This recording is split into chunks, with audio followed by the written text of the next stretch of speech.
By the 9 and 4, welcome back to the library. I am the recorder, your guide to Jam'mar and her many realms. From her peoples, governments, and gods, to the challenges and threats that they contend with. Today's entry covers one of those threats. Born through the unrelenting avarice of a newly risen god, and now propagated by those of his foul offspring touched by that same madness. Today, we wrap up our look at Jam'mar's vampires with the vampire dragons. Perceptive patrons, regular visitors, and of course, new guests of the library. Let us begin this examination by addressing a very important fact. In almost all normal circumstances, a vampire of any line cannot impart their dark gift of vampirism to a dragon. In fact, before pure evil's creation of the first vampire dragon, it was commonly accepted that the elder races of dragons and NLR were immune to such things. While the NLR seemed to have retained this immunity without exception, the dragons were not so lucky. Through means known only to pure evil, and those of his line that have reached the apex of their possible power, thus earning the temporary knowledge of this unknown secret, a dragon can be forced into accepting the dark gift. The details are vague, but the process is known to involve not only the consumption of the entirety of the dragon's considerable blood reserves, but levels of mental and spiritual combat and domination, all while trying to battle a creature of incredible power and threat. Those that succeed become elder vampires, immune to the touch of the sun, and the unquestioned master of a newly risen vampiric dragon. So that is how one is made. But what exactly makes these creatures so dangerous? Granted, a stronger, faster, rapidly regenerating, and overall more potent dragon is never a good thing to have to face. But what makes them so uniquely terrifying? The answer is in how that potency is manifested. The dragon's natural powers of transmutation and reformation becomes a horrifying tool when repurposed for the aims of mass necromancy. The bones of the long dead and freshly interred alike will crawl from their graves and tombs merely due to the presence of a vampire dragon, each passively bound to the dragon's and thus its master's will. Beyond this passive ability to raise any remains nearby, the breath weapon of a vampire dragon is equally fearsome, conjuring specters, ghosts, and wraiths from those slain by it, regardless of the form the breath takes. Again, these are bound passively to its and its master's will. The degree of magical enhancements they receive are even more profound than that of other vampires, as magic is such an ingrained and natural element of a dragon. This will see vampire dragons, regardless of their skill or potency in life, becoming at minimum the equivalent of a mortal archmagi, capable of a vast array of feats with relative ease. Beyond these mostly universal traits, the various gifts and features of the vampires that sired the vampire dragon in question will be present in one form or another. Likewise, it is often the case that a new trait or ability will manifest in the vampiric bloodline related to that dragon's type or particular features. For example, at least one bloodline has gained the gift of not only being able to swim, but manipulate water as a result of their elder having turned a sea dragon.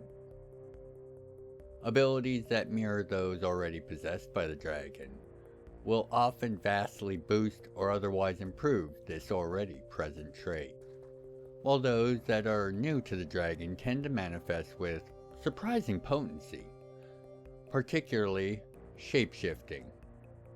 Most dragons that have or gain a natural ability to change form as part of their transformation will be able to take far more forms, as well as those forms being far more potent, stronger, and faster than nearly any other vampire.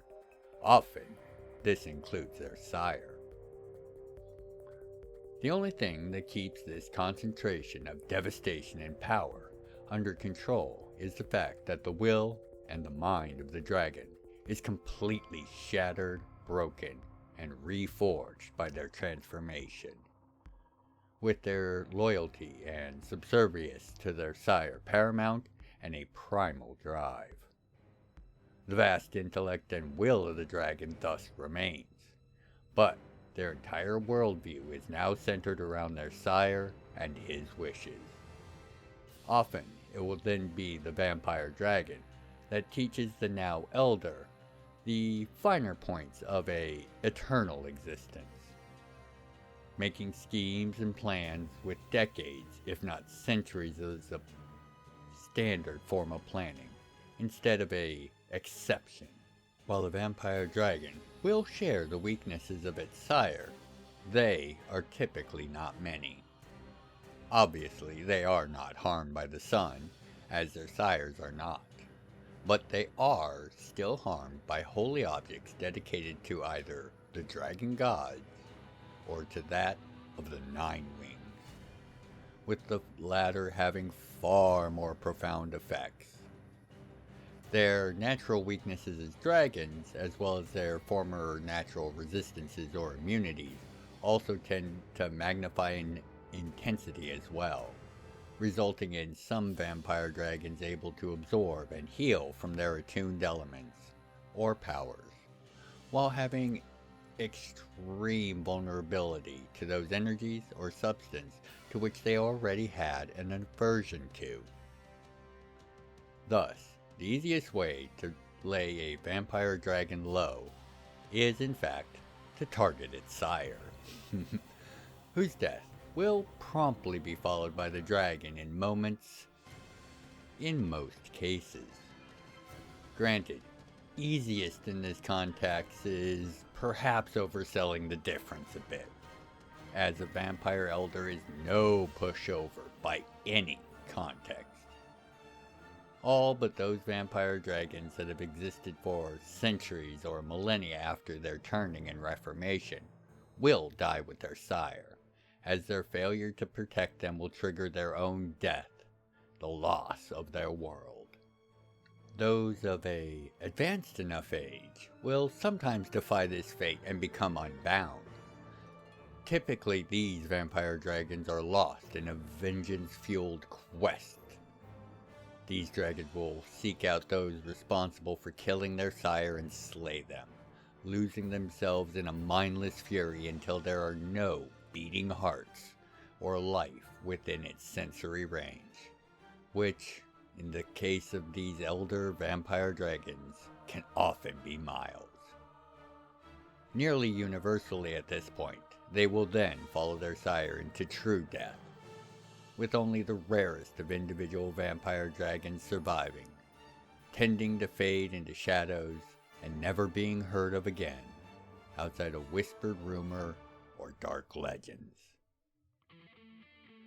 With that less than encouraging point to think about, we will bring our look into vampire dragons, as well as vampires of Jam'mR in general, to a close.